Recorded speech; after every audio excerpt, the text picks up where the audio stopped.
Amigos radioescuchas, qué gusto de saludarlos, ¿cómo les va? ¿Qué es de su vida? Increíble, pero cierto. Ya estamos viernes 6 de la tarde con 3 minutos, 6 de la tarde con 3 minutos, y hemos llegado al 1-1. La verdad que los últimos 1-1 han estado geniales, cada día más estuvo muy bien. La semana pasada Juan Falconil, la antepasada estuvo Polibio Córdoba, y en todo caso una cantidad de amigos que tienen la amabilidad y amigas que tienen la gentileza de acompañarnos, Cintia Viteri, Caterina Costa, bien, todos los que han estado, el expresidente Abdalá Bucarán, que nos han tenido la amabilidad de acompañar en todos estos 1-1 de este año. La verdad es que llegando al 8 de diciembre ya casi, con escasos 12 días o 10 más 3 de que termine el año, para que no me molesten los amigos, todavía, miento, no son 10 más 3, son 2 más 3, son 23 días para que termine el año. Todavía hay cosas por hacer, todavía recomiendo, como siempre, que si hay que pagar impuestos, se nos han quedado unas cosecitas, no se han terminado de pagar los predios, los impuestos, las matrículas, si se quieren ir fuera, alguna gente quiere pagarla el 25, el 24, dice estoy esperando el 10º, pero si lo pueden hacer antes, háganlo. En todo caso, les habla Eduardo Mendoza Paladines y como lo habíamos dicho hoy en la mañana, en el programa de la mañana, está con nosotros y es un gusto saludar a un querido amigo, por muchas razones, querido amigo. Primero porque hay una razón efectiva, porque fue muy amigo él y su esposa de mi abuelo, don Voltaire Paladines Polo, que como les conté, el día domingo anterior cumplió años de haber fallecido. Cumplió años porque fue el 3 de diciembre de 1982 cuando él falleció.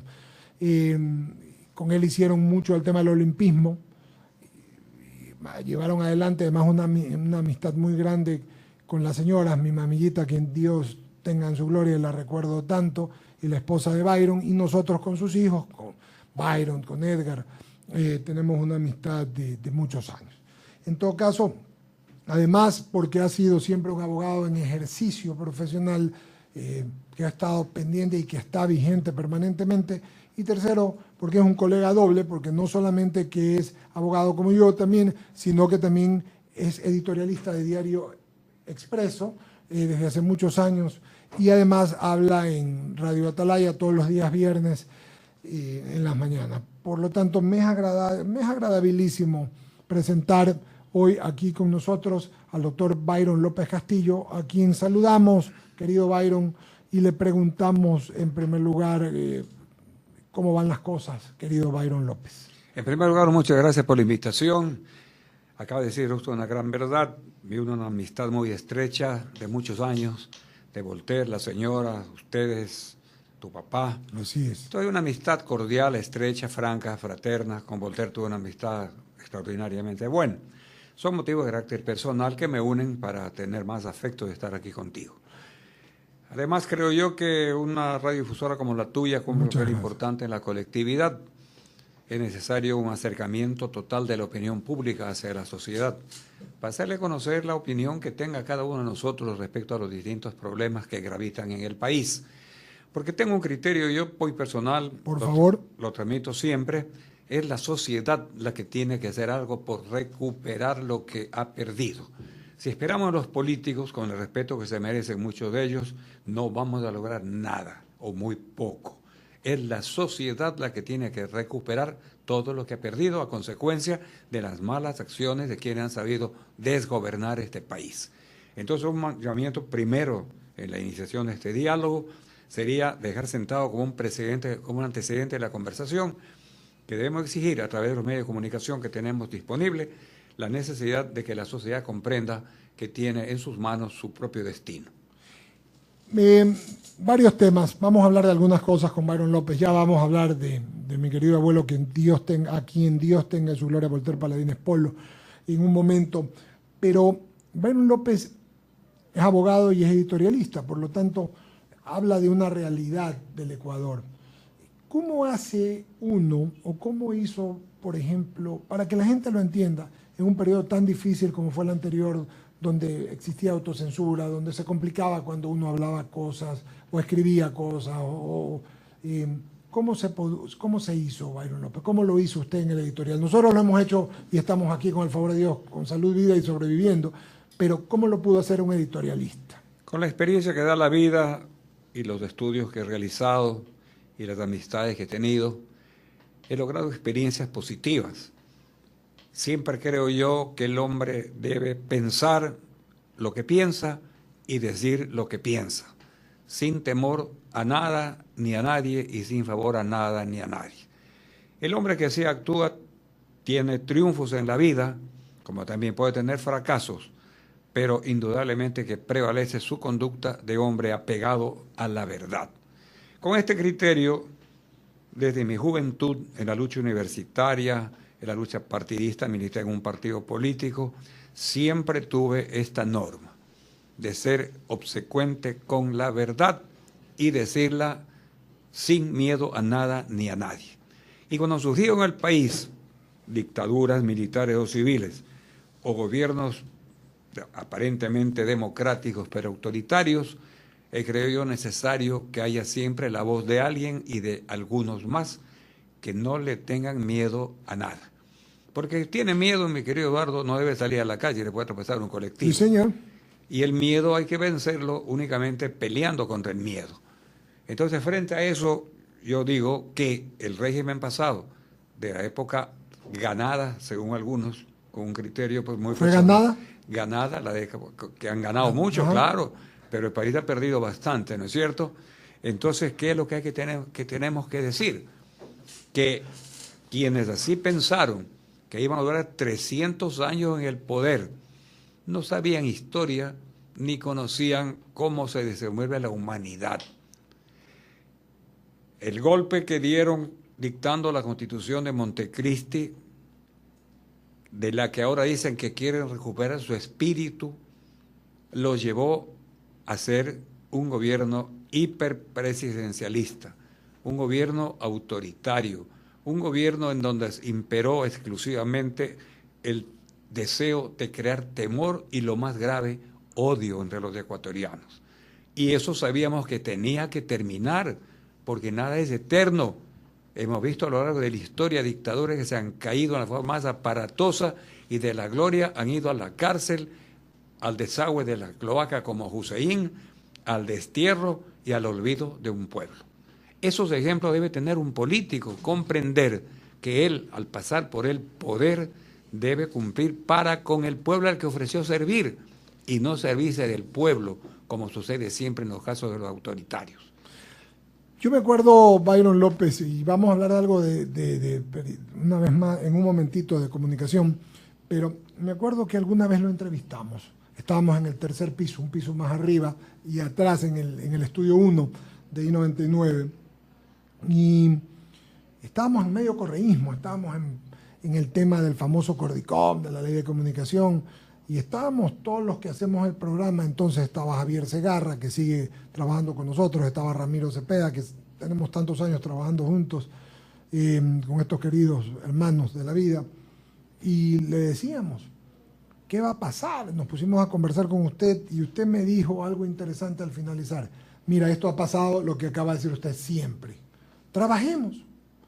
Van a ver, yo ya le he dicho, usted me dijo que usted le había dicho a sus hijos, y al postre, Byron, habrán pasado 5 o 6 años y ya pasaron pues el famoso tiempo que pasó, y las cosas siguen adelante, ¿no? Y cambió el gobierno y el gobierno, y nada es eterno, ¿no? Usted es un hombre de cultura y sabe, y con la experiencia que tiene, basta con B chica, ¿no? Sí, señor. Es de las dos, claro. En la conducción de programas como este, que nada es eterno. Y que entonces tenemos que pensar con optimismo. El hombre pesimista no debe existir, y si existe no llega a nada. De las cosas malas hay que sacar los ejemplos positivos. Yo, por ejemplo, soy de una generación que ha tenido muchos golpes en cuanto a lo que se refiere al país. Por ejemplo, y eso conversaba con Voltaire alguna vez, era orense, la invasión peruana del 42, yo tenía 10 años. Cuando se produjo la invasión, y veía cómo llegaba la gente del Oro buscando dónde hospedarse, angustiada, con una invasión tremenda. El protocolo de Río nos quitó medio país. Fui también, habité en la ciudad de Riobamba cuando el terremoto de Ambato del 49, que fue otra tragedia que vio el país. Luego la cuestión de la dolarización y la crisis bancaria, de los que me acuerdo yo, al margen de dictaduras militares que han habido en el país, de acontecimientos que hacían creer que el país iba a desaparecer. El 42 nos redujeron a la mitad. Claro. O sea, ¿qué más? Pues? Y el canciller brasilero tuvo la valentía de decirle a la delegación del Ecuador en Río de Janeiro, si quieren recuperar el territorio que están perdiendo, primero hagan país.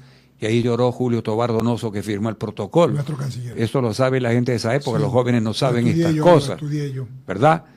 Luego el terremoto de Ambato devastó una provincia entera. Píllaro, ¿no? Pelileo. Pelileo. Luego ahora la cuestión del año 99 al 2000, la cuestión bancaria. Son impactos que han dejado huellas en la gente. Pero ¿qué ha servido eso? Para que tengamos fe y optimismo en el futuro de un país. Optimista, Byron López? Yo sí, soporto los problemas. A veces me angustio, pero no siento la desazón de que ya se acabe el mundo, porque creo que no es así.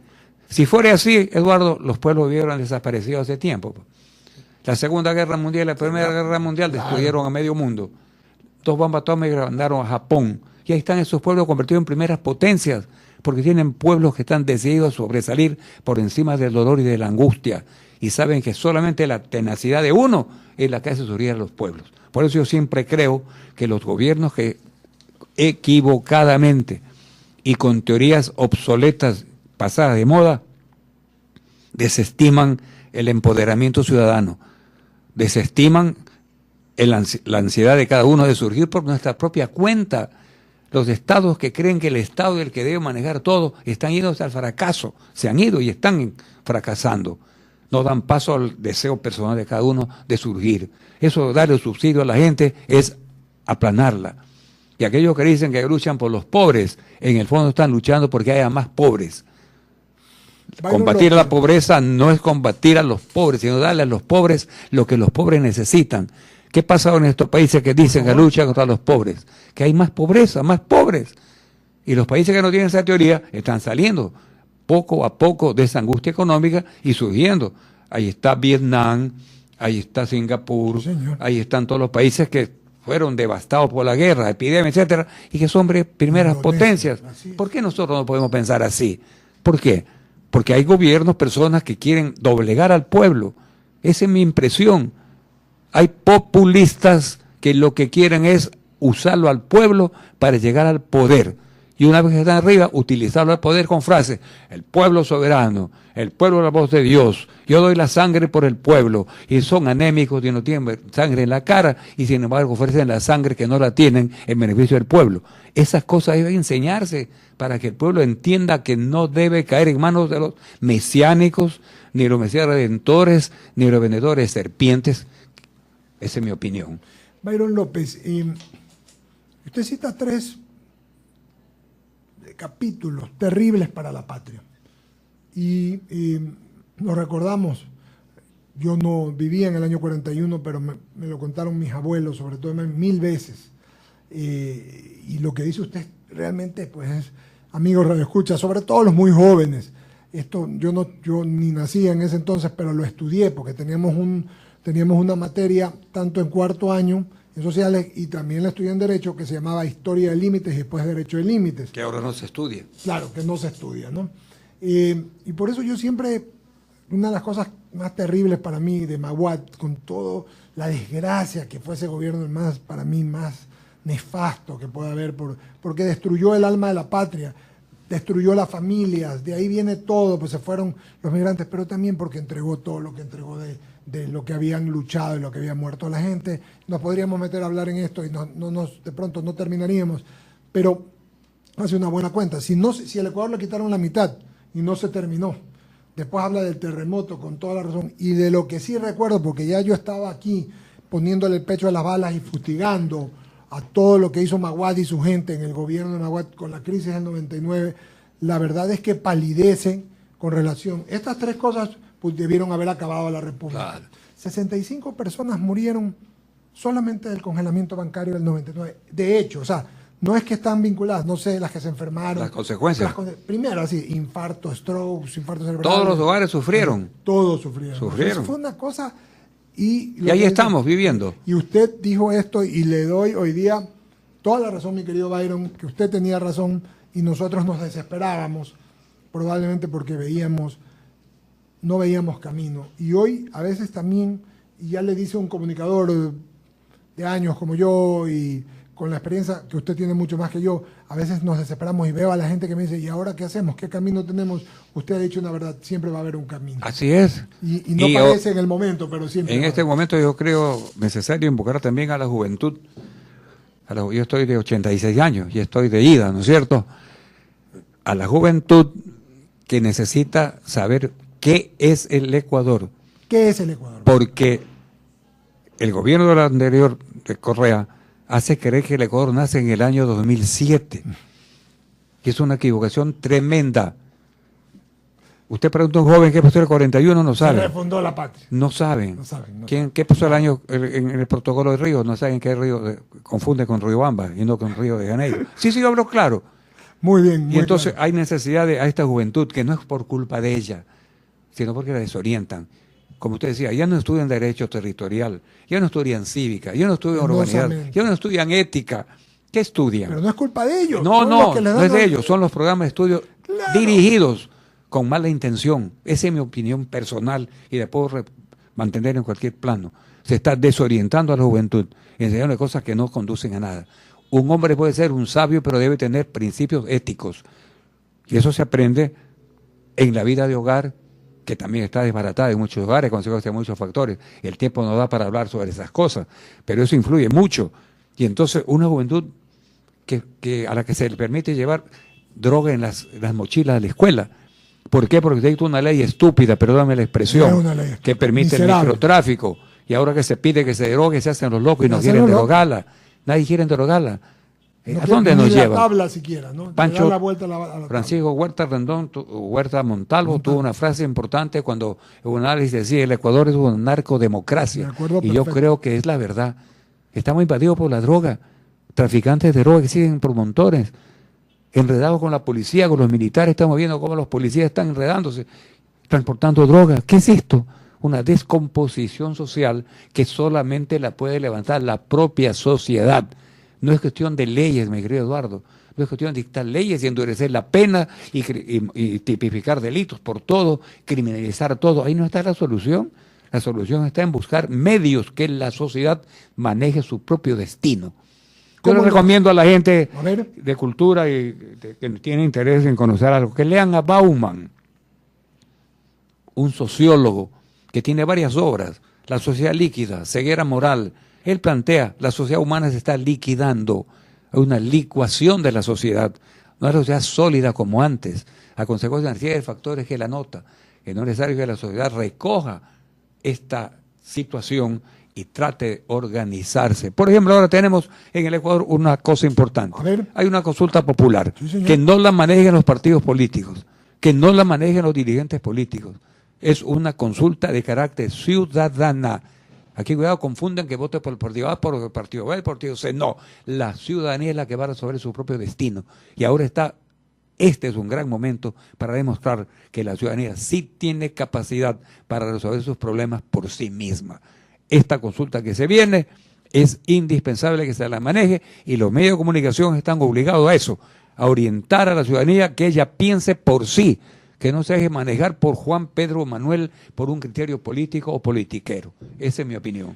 ¿Juzga usted que la consulta popular va a traer una liberalización de lo que se entramó y se trabó en todos los términos, Byron López? Es una parte del principio de ese problema.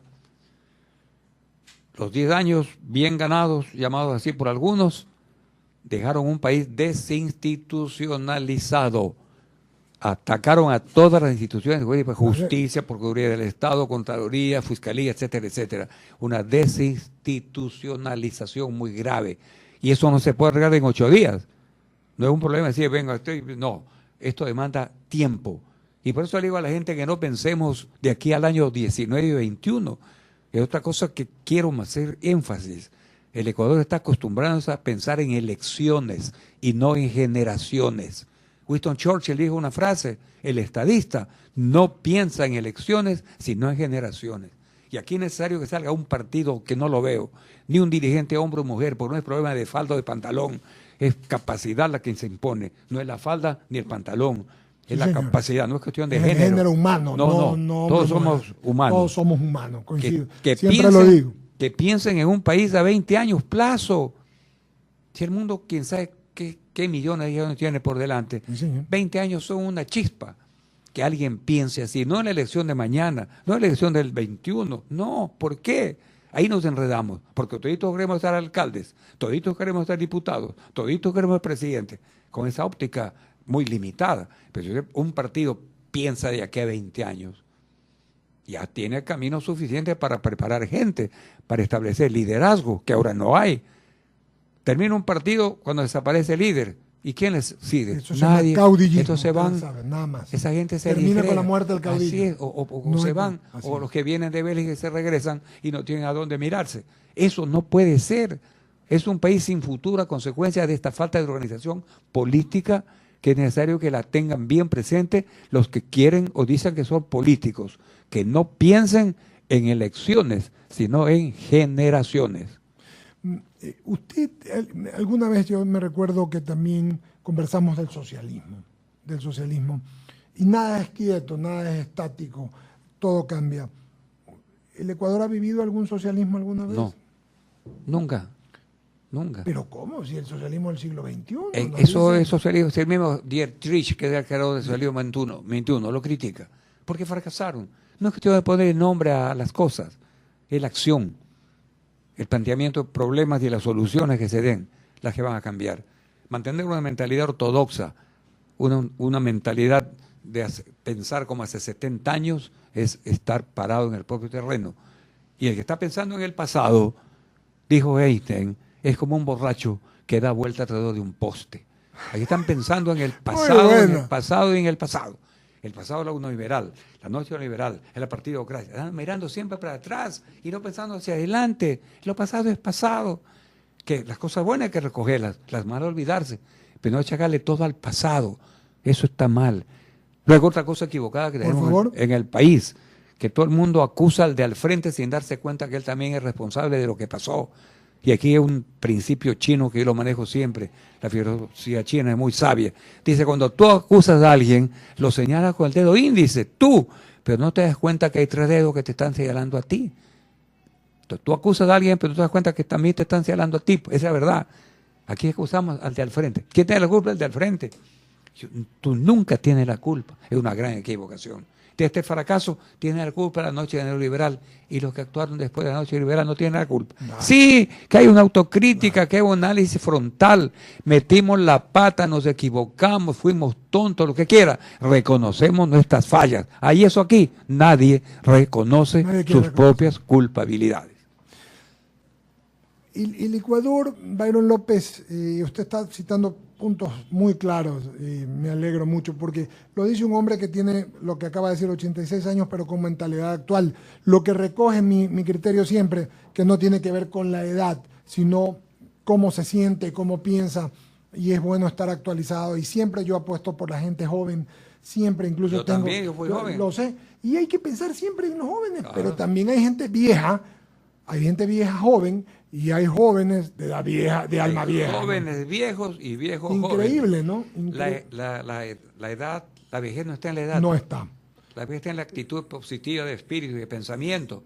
Le cuento Y una la anécdota en esta actualización. A conversación ver, tan cuénteme, agradable. por favor. Un tipo de joven iba por una carretera y alcanzó a ver en un campo que estaba un pastor con unas ovejas, un hombre viejo. Este hombre se baja para conversar con el viejo y le pregunta, amigo, ¿qué edad tiene usted? Y el viejo le dice, yo debo tener 15 años. No, le digo, ¿qué edad tiene el hombre viejo? ¿Qué edad tiene? Señor, he dicho que tengo 15 años. No me explico, señor, ¿qué edad es la que tiene? Le dice, entiendo que usted lo que está preguntando, ¿qué es la edad que yo tengo? Esa es la que yo tengo, porque la que tuve ya no la tengo. Yo Genial. tengo 85 años, pero ya no lo tengo. Genial, Yo genial. estoy pensando en los 15 años que creo que voy a tener. Pero si usted me pregunta cuántos borregos tengo aquí, le digo que tengo 455, porque eso sí me los pueden robar. En cambio, los 85 que tengo no me los roba nadie. Esa es mi filosofía.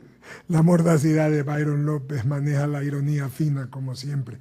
Ya llevamos 25 minutos, no parece, de este 1-1 hoy, 8 de diciembre, aquí en la tarde en I99 98.9. A propósito, nos puede ver por el canal de YouTube en @Radio I99, en las redes también, y escucharnos en el www o vernos luego la entrevista en i99.com.es, donde están todas nuestras entrevistas de la página web, tanto de la mañana, el mediodía y en la tarde.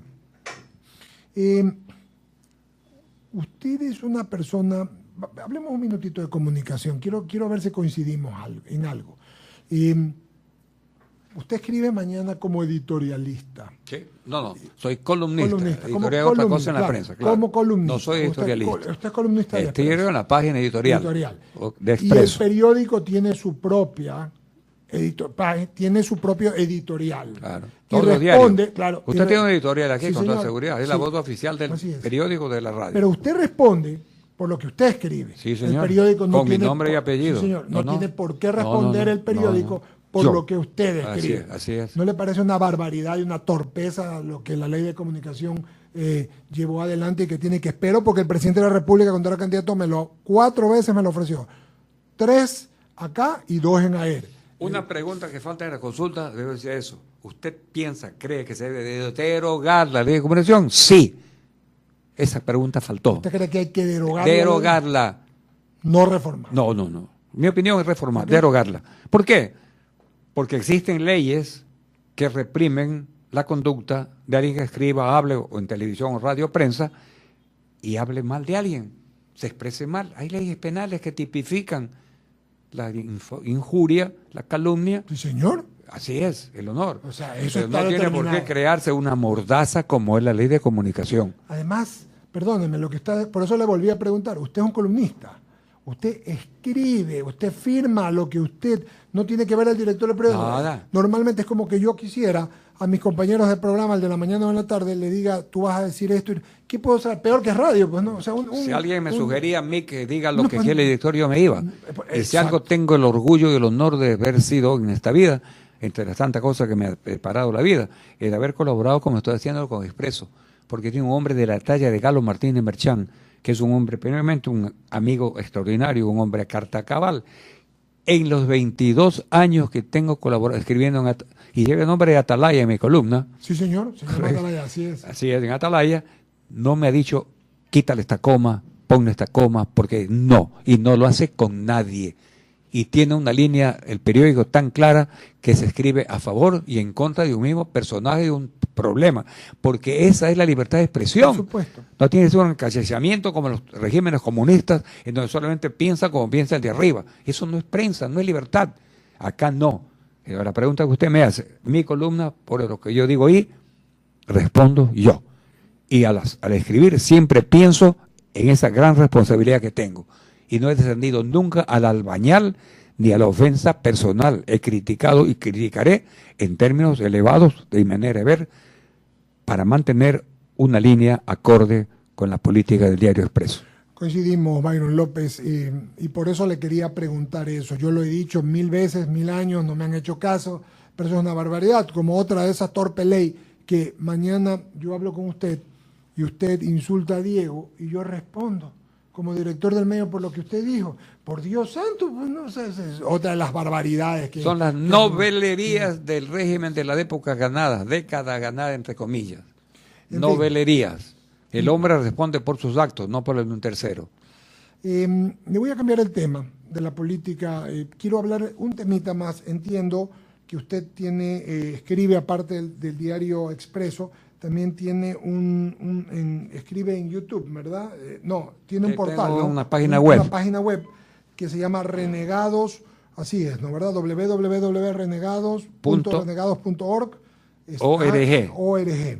Me hace buena propaganda, ¿no? Sí, así es. Así que, Hablemos un ratito de lo que pasó con la Procuraduría, porque como decíamos y hemos dicho toda esta semana, estas coincidencias fatales de todo lo que ha pasado nos hacen penosamente inferir o intuir que hay cosas más allá de las que pensamos, de las que sabemos, y que pareciera, y si no es qué terrible que es Byron, porque hay que ser y parecer, pareciera como que todo estuviera enconchabado, o como que todos estuvieran de acuerdo, o como que todos pensaran que nosotros seguimos siendo bobos y otros muy inteligentes. Sin ser brujo, ni tener oráculo de Delfos, se me puso que usted me iba a preguntar esto en esta conversación. Y con ese criterio había preparado yo algo vinculado con ese tema. Primeramente, si hay tiempo para hacer una explicación sucinta, en el proceso penal existe lo que se denomina la acusación particular. Sí, señor. La acusación particular la ejerce la víctima. ¿En qué momento? Luego de la indagación previa. O sea que no hay acusación particular en la etapa de investigación previa que la maneja solamente el fiscal. Cuando se pasa a la etapa siguiente, luego del llamamiento a juicio, ahí nace el proceso penal. Prácticamente ahí nace el juicio penal. Lo otro es una investigación previa que es preprocesal. Quiero ser claro en esta explicación. En ese momento hay posibilidad de presentar acusación particular. Esta etapa siguiente al proceso dura 90 días. O sea que la víctima tiene 90 días para presentar la acusación particular. Y puede prolongarse a 30 días más si de la investigación que continúa haciendo el fiscal durante la instrucción fiscal establece que también puede vincular a otra persona. En el primer momento me vincula a mí, 90 días, pero la investigación que se va haciendo lo vinculan a usted. Y entonces el fiscal pide al juez otra audiencia para vincular a esa persona. Y se le concede al juez a peticionario, que siempre le concede, se prolonga por 30 días más la instrucción fiscal y va a durar 120 días. ¿Por qué hago esta explicación?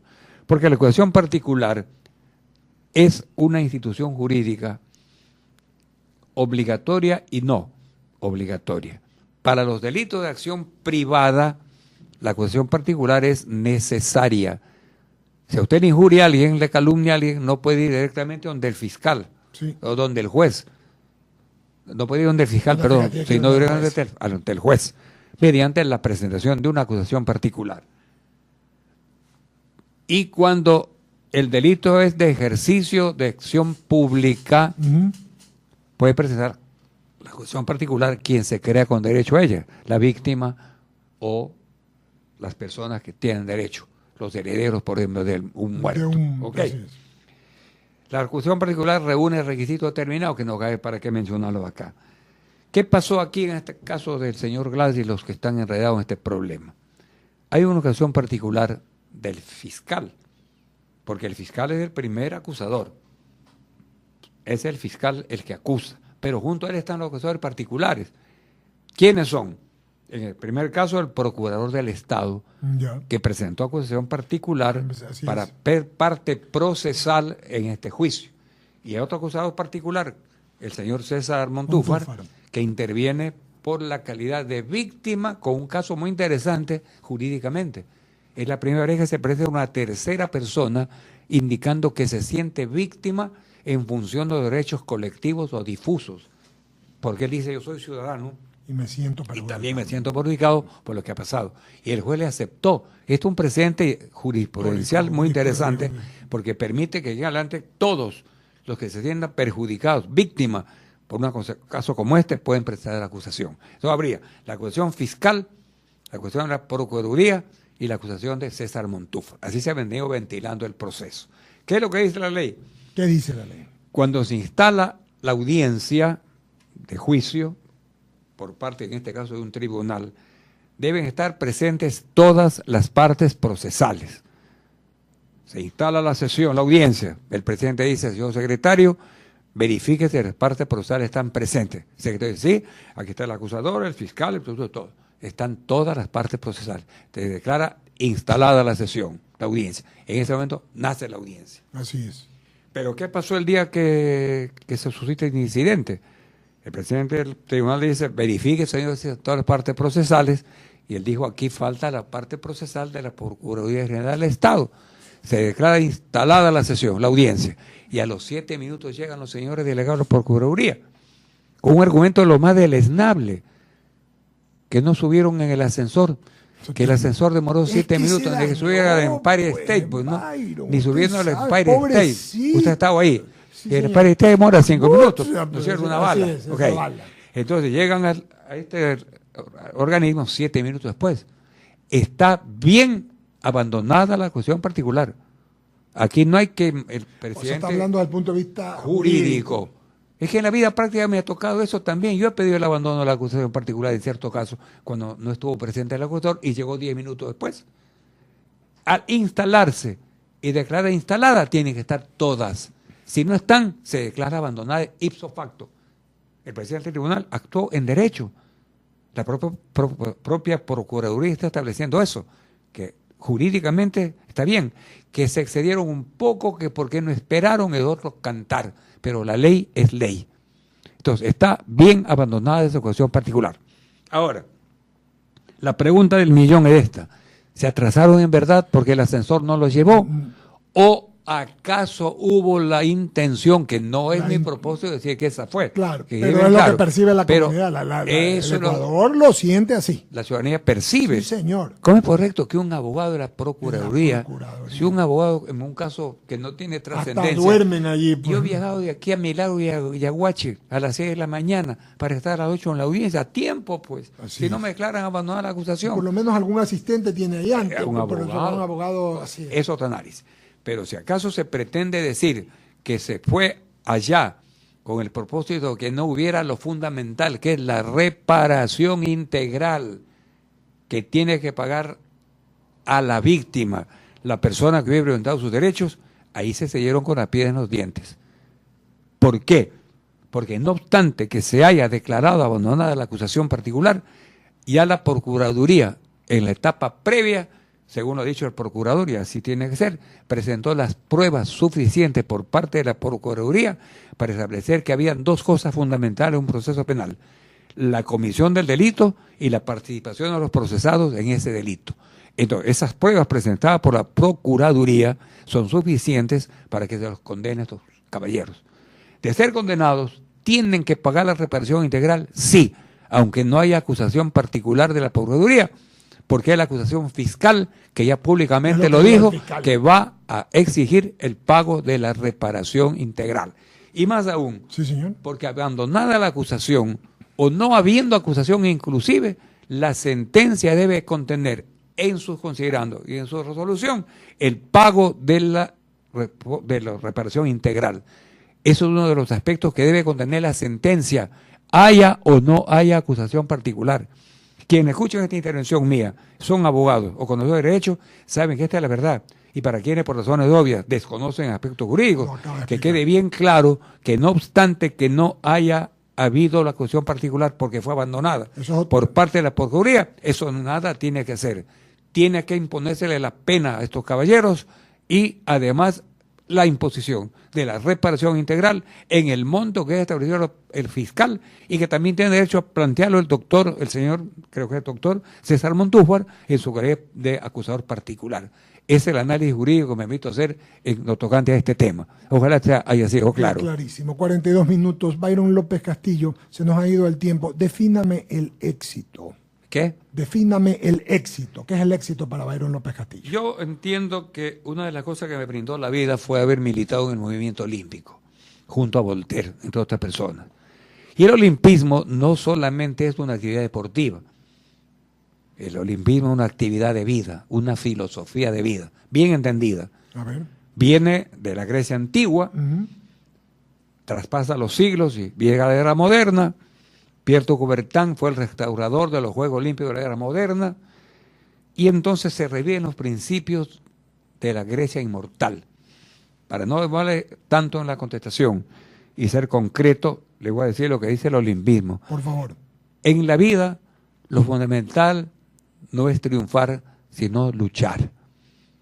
No hay que pensar en el éxito, sino en la lucha. ¿Por qué? Porque hay triunfos y éxitos pírricos, hay triunfos baladíes, hay triunfos intrascendentes, hay triunfos que se los lleva el viento. En cambio, que quedan por el otro lado la lucha diaria, que es la que hace que el hombre pelee, se sacrifique y triunfe. Por eso yo nunca creo en los triunfos pírricos. Estos 10 años de la época ganada, ¿dónde están ahora los triunfadores? ¿Dónde están? Escondidos por los techos, en los áticos. Entonces, ¿eso es triunfar? No. Deme el nombre de un presidente que usted considera el presidente vivo o muerto que ha tenido la República. Que ha tenido, de la última época. De cualquiera. Yo creo, por ejemplo, que Rodrigo Borja. Rodrigo Borja. Fue un presidente que fue consecuente con su ideología, con sus principios, que no cometió en esa época, no vimos nunca un acto especulado, tuvo equivocaciones como los seres humanos, pero un balance final, fue un buen gobierno. Y un alcalde de Guayaquil, que usted recuerda que piensa Leo Flores Cordero y Nebot. Ok. Byron López Castillo habló hace un momento de algunas cosas. Yo quiero preguntarle, estoy ya en las preguntas finales, pero quiero que me cuente una anécdota con Voltaire Paladines para que lo pueda saber la audiencia, porque voy a hacer otro programa y lo comprometo a hacerlo, porque cumple 100 años el 30 de diciembre de muerto, fallecido, de haber partido al padre. 100 años de muerto. 100 años cumpliría ya. ¿De muerto no? Pues. De edad. Sí, señor, sí, así claro. Es. Cuénteme una anécdota con Voltaire Paladines. Yo tuve varios pasajes de la vida con él. Empecé un día que me pidió, así como me pidió usted que venga acá a un programa de Atalaya. Sí. Y entonces tuve unas tardes que iba a conversar con él sobre problemas políticos, ¿no? Yo era dirigente estudiantil en esa época, mi amistad con él es muy vieja, fue muy vieja, me conocía y yo iba a hablar con él en Radio Atalaya, en Vélez y Rumichaca. Sí, señor. Y hablábamos varias tardes, ahí nos hicimos muy bien amigos. Cuando me vinculo al olimpismo, que sería algo contarle cómo entré, eso no interesa, yo fui secretario del Comité Olímpico con él como presidente. Es una anécdota que es histórica, importante y trascendente, que fue lo que a mí me motivó a tener más apego por el olimpismo. A ver. Estábamos en plena dictadura militar del señor Guillermo Rodríguez Lara, que le llaman el Bombita. Y en ese momento se iban a realizar los Juegos Bolivarianos en Panamá. Y de acuerdo con el estatuto del Comité Olímpico y la Carta Olímpica, que dispone que no debe intervenir el Estado en la vida del deporte olímpico, el Comité Olímpico Ecuatoriano, presidido por Voltaire, yo era secretario y otros personajes que integraban el directorio y el Comité Ejecutivo, elaboró la nómina de los atletas que debían viajar a Panamá, al Bolivariano, que es el Juego Olímpico de más baja categoría, llámalo así, y donde el Ecuador y los países bolivarianos pueden participar con más atletas, porque es un nivel no de carácter como los Juegos Olímpicos, que está en la cúspide.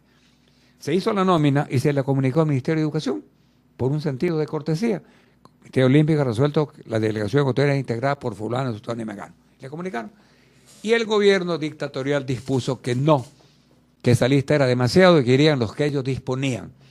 Y le comunicaron que Olímpico, allá irán solamente esto. Y eliminaron los que ellos querían. Se reunió el Comité Olímpico y le dijo al gobierno que ellos no tenían por qué intervenir. La Carta Olímpica impide la intervención del Estado en la vida deportiva y que estos atletas irán porque han sido dispuestos por el Comité Olímpico. ¿Qué se produjo? La prisión de Voltaire.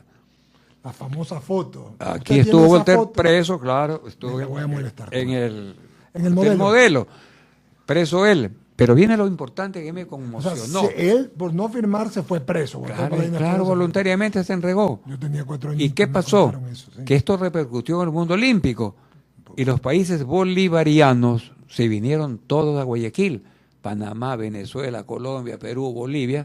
Los presidentes del Comité Olímpico y delegados de estos a Guayaquil y sesionaron aquí. Aquí. Para no se metía en una vida política interna. Sino que los señores...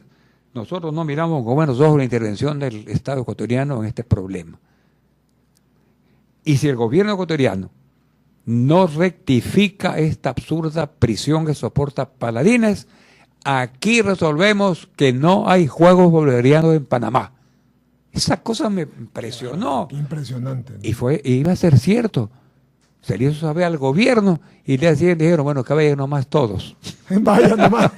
Así, Qué linda anécdota, es una anécdota Byron. histórica Qué- de la qué- trascendencia que tiene el movimiento olímpico. Tiene cañones, ni pistolas, ni bombas atómicas, pero que tiene una cultura ética extraordinaria en el mundo. Y para mí un gran orgullo que usted habla de mi querido abuelo y de un querido amigo como usted. Mi primo Gato Toro siempre me habla de esa foto, la teníamos alguna vez, Claro. así que lo voy a molestar para sacarle una copia. A la Así foto. que cuando salió del calabozo del modelo, donde fue a visitar previamente, salió acompañado de todos los dirigentes bolivarianos que estaban aquí. Esa historia debe conocérsela, porque este gobierno del señor Correa intervino en el deporte ecuatoriano. Y ahí también estaba yo en el Comité Olímpico junto con Danilo Carrera. Y actuamos como hombres de honor. Nos fuimos antes que ser pisoteados por un gobierno que se metió en el movimiento olímpico equivocadamente. Si tuviera que darle un consejo Byron López, cualquiera, al presidente de la República, ¿qué le diría ¿A cuál? ¿Al actual? al actual?